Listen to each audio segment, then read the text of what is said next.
السلام عليكم، عاملين ايه؟ يا رب تكونوا بخير. فيديو جديد في قناة عالم ايمان.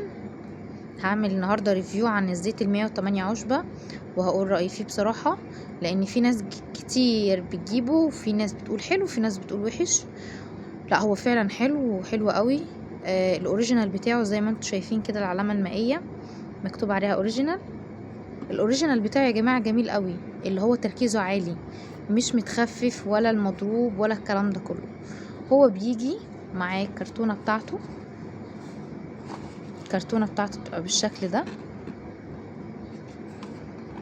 معلوش ولا كلمة عربي. اللي مصنع الزيت ده عائلة في الهند. هو ليه اتسمى 108 عشبة؟ لان هو فيه 108 عشبة، حاطين فيه 108 عشبة.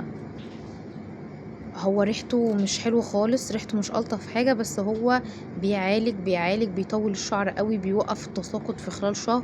بتحسي ان انتي لو بتطلعي شعر كتير قوي في ايدك، مفيش شعر يطلع في المشط بنسبة 20%، يعني بيوقفه بنسبة 80%. دي ازازة، دي الازازة التانية اللي كانت عندي. انا عندي ازازة تانية اهي، كنت مخلصاها، وبرضو الاتنين اوريجينال. طبعا علشان تعرفي هو اوريجينال بيبقى ليه ريحة مميزة كده، بيبقى ريحته مش ألطف حاجة بس جميل. هو فعلا بيطول،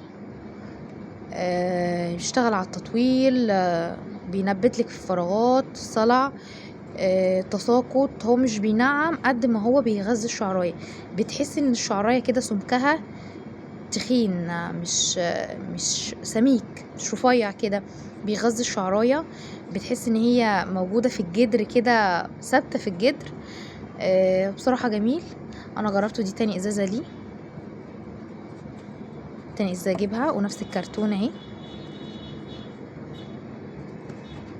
نفس الكرتونه. بص، في رسمه هنا على الكرتونه دي في النص، والرسمه التانية على جنب، الاتنين اوريجينال. طبعا في كتير منه مضروب، بيطبعوا نفس الستيكر ده ويحطوه، وفي منه مضروب كتير، بس انا بجيب الاوريجينال. متوفر عندي حتى لو حد عايزه بيع. بتوفر عندي حتى لو مش هتقدري تاخدي الازازه على بعضيها بكام. بعمل منه تقسيمات، بتبتدي تقسيمه من 50 ملي.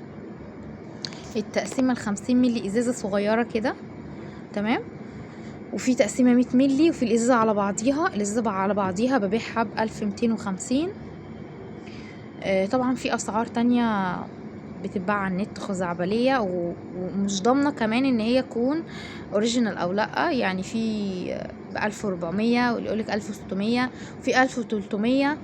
وتطلبي مثلا الاوردر ممكن يجيلك يعني لاصلي او اوريجينال او لا. في اعشاب كتير، فاللي عايزه هو متوفر عندي في محافظة القاهرة، شبرا الخيمة. التقسيمة منه 100 ملي بتبقى عاملة 300، والتقسيمة منه 50 ملي بتبقى عاملة 150. تمام.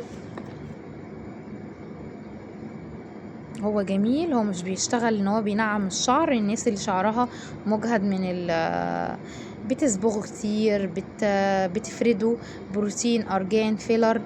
الناس اللي بتكوي شعرها كتير وعايزة حاجة بقى تقوي مثلا الشعرية عندها، وتخليها مش متقصفة، تخليها سميكة، ما تخليش الشعر يتساقط. فهو ده جميل قوي، وده احلى زيت ارشحه من ضمن الزيوت كتير قوي عندي. انا عندي زيوت كتير جدا، وهصورها لكم في فيديو ان شاء الله. بعد ده هينزل لكم، بعد ده في زيوت كتير قوي عندي، وكل زيت هتكلم عنه، بس احسنهم خالص هو ال108 عشبة ده. انا طلعت اتكلم عنه لان كلمتين في حقه بجد. انا جربته، وجربته عليا وعلى شعر بنتي، فشعر بنتي يعني الحمد لله اتظبط وطول. لو شعر بنتك بقى ما بيطولش وصغنطوط كده، فهيطول في خلال شهرين كده. هتلاقي تحسي فرق طول، فرق تقل برضو. اللهم صل على النبي. ايه كمان؟ متوفر الازازه كامله على بعضيها، ومتوفر منه تقسيمات. هو ده احسن زيت في الزيوت كلها. يعني مثلا ممكن تلاقي زيت لوجا، زيت زيوت كتير، صيني، هندي. لا ده احسن زيت، ده احسن زيت انا جربته، لان انا جربت زيوت بعضت شعر راسي. ده احسن زيت جربته وعمل نتيجة في مدة قصيرة اوي. اشوفكم في فيديو جديد، والسلام عليكم ورحمة الله وبركاته.